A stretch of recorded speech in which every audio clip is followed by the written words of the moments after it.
This is Arizona, a traditionally red state. Even as Democrats' vote has grown, favored by Latinos, African American, and younger, more progressive white votes. Unless a surprise is on the making, all 11 electoral votes are predicted to go in GOP's Mitt Romney's favor. However, in Arizona politics there is more than that at stake. For many people in the state, this election's real battleground is the race for the Maricopa sheriff post. After 5 straight victories by Joe Arpaio, a new contender has appeared on the race, Paul Penson, a 21-year veteran Phoenix police sergeant who has vowed to make public safety the highest priority above posturing, politics, or publicity. While Penson represents the Democrat ticket and promised to stop racial profiling is a Phoenix Police Department policy, he is not a known politician. As a matter of fact, many of his voters do not know who he is. To many press analysts, this is in reality an Arpaio versus anti-Arpaio battle. Joe Arpaio national fame has been constructed in part by the vision of a zero-tolerance policy, not only on immigration but in many other issues. A DUI or civil issue can land you in a pink or gray strap suit inside 10 City Jail. As reported by the New York Times just this year, the sheriff has been on trial over allegation of civil rights violation against Latinos, who accuse him of targeting them in raids and traffic stops. The Justice Department sued him in the same grounds, and other lawsuits have been filed by inmates and their families, claiming mistreatment at the county jails. The tents, the pink suits, the raids in Latino neighbors, and even his own reality show where Arpaio arrested people for national TV audience seem to have backfired. And now, not only Latinos but many others are tired of the self-appointed America's toughest sheriff.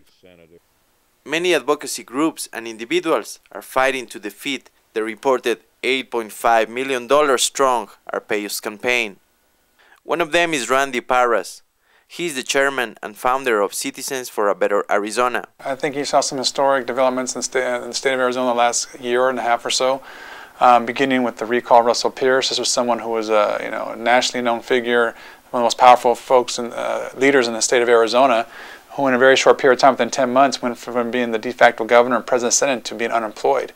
That happened in part because Latinos over in the East Valley started to register, started to request a ballot by mail, and came out in almost the same percentage as the general population in that particular election. So they actually made the difference. And so I think Latinos are starting to learn that they can actually change things with their vote. For so long, they had been underperforming. So I think now you saw a change with that, and then with the election of Danny Valenzuela at the Phoenix City Council, we had 300–400%, even 500% Latino turnout. You finally start seeing people investing in the Latino vote. Latino vote doesn't exist just because the numbers change. Just because you double your numbers doesn't mean you double your power. You got to do the work of engaging people. We talk to Latinos all the time. The last 7 weeks we've been out there talking to Latino voters.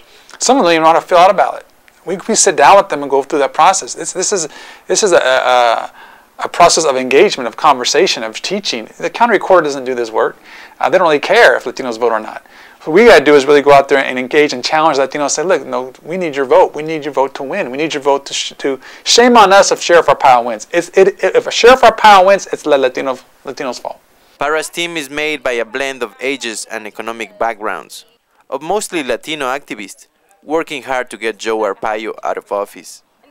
Ricardo Gomez thinks that SB 1070 united the Latino community in Arizona. Most definitely, people are getting frustrated. They're getting tired. They're really standing up and they're making their vote count. It's time for all of us Hispanics here to try to battle this failed leadership that we have. Following social movements around the continent, I have learned that often many of the most committed activists are war veterans. And the Latino vote movement in Arizona is not the exception. It hurts me to know that I've actually went and defended my freedom and defended this country, and yet I still get pulled over because I'm Latino, and that's not right because, I'm an American citizen. I was born and raised here. I was born and raised here in Phoenix, Arizona.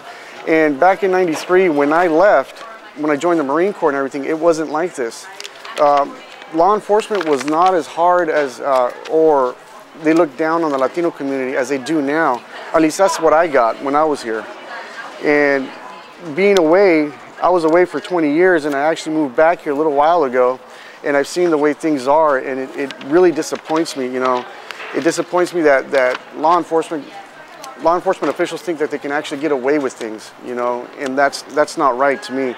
As volunteers gather, they review their plan to cover as many electoral districts as possible. Each couple will visit houses previously contacted to retrieve electoral ballots. I decided to follow two young Latinos who decided to stop complaining and do something about it. I'm always criticizing Arpaio, you know, the lawsuits he's got against him, how much money he's spending, defending himself against all these things he's doing. You know, he's wasting taxpayer money. And I'm usually talking to my friends about it. They're not really politically involved in anything. They don't really have a view. And they were just telling me, you know, all you do is complain. They got tired of me just talking about it. You never do anything. And I had a Facebook, and in that page, there was an anti-Arpaio page. And in there, they said that they were recruiting people to do this sort of work for Joe's Gotta Go. And that's how I found out, and I enlisted to do that. You think that young people can make a difference? Yes, yes, definitely. It's the young people that shape, that are going to shape the country. So yes, of course I think they make a difference. Knocking on door after door, these young activists try to convince to as many families or individuals as they can to cast their ballot. Most of them agree on the need to get Arpaio out of office.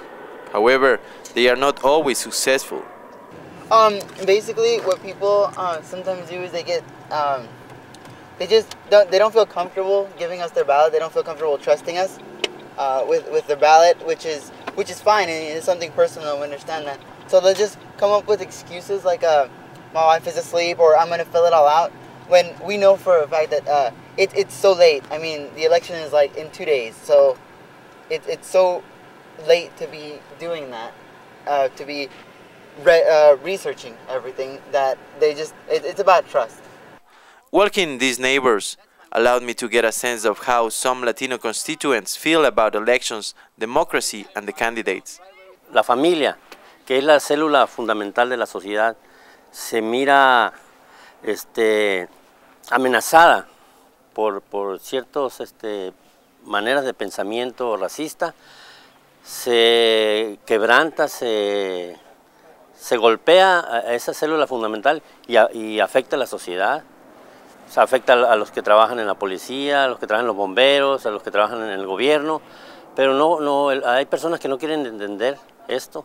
Y Joe Arpaio ya tiene muchos años, y es increíble cómo un gobierno como de Estados Unidos, que va y trata de implementar buenas costumbres, por ejemplo, a los talibanes, y aquí no se está viendo que sí es lo mismo. O sea, ¿cómo puede ser un país candil de la calle y oscuridad en su casa? First, Obama, my issues on him is that he's always promising this and that, and for the 4 years he's been here, it's nothing's changed. It seems like it's gotten worse with the unemployment. That's because I've been unemployed for like 2 years now, and when he came in, he's talking about he's gonna do this, and you know, and he really got everybody going, saying change, he's gonna do a change, but he hasn't made no change. There's a whole lot of people, like in school and stuff, that just don't like Arpaio at all, and they have been voting. They have, like, now that I'm 18, like, I know I can change a lot with my vote. I feel that they're running a Nazi camp. It's just like being in Nazi Germany. I feel like I'm a Jewish Mexican here, and they're just gonna ship us off in the trains. Even though you're an American citizen, they will. That's how I feel. At the end of the day, these activists had collected a few hundred last ballots. On the last weeks, they had connected thousands of Latinos with the power of their votes. Could this bring about the first electoral defeat to Joe Arpaio? We'll soon find out. For the Real News reporting from Phoenix, Arizona, this is Oscar Leon.